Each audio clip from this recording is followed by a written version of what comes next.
अस्ति हामी माथि ढुङ्गा हान्न आए, एमाले माथि ढुङ्गा हान्न आए, अस्ति एयरपोर्टमा ढुङ्गा हान्न आए, एयरपोर्टका गेट भत्काउन आए, हिजो प्रहरीमाथि ढुङ्गा हान्न गए।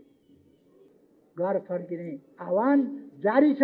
आउनुहोस्, नेकपा एमाले वास्तवमा एमालेको मात्रै घर होइन, बुझ्ने सबै देशभक्तहरूको, प्रगतिशीलहरूको र विकास र शान्ति चाहने, सुशासन चाहने जनताको छहारी हो, घर हो, अगुवा हो नेकपा एमाले।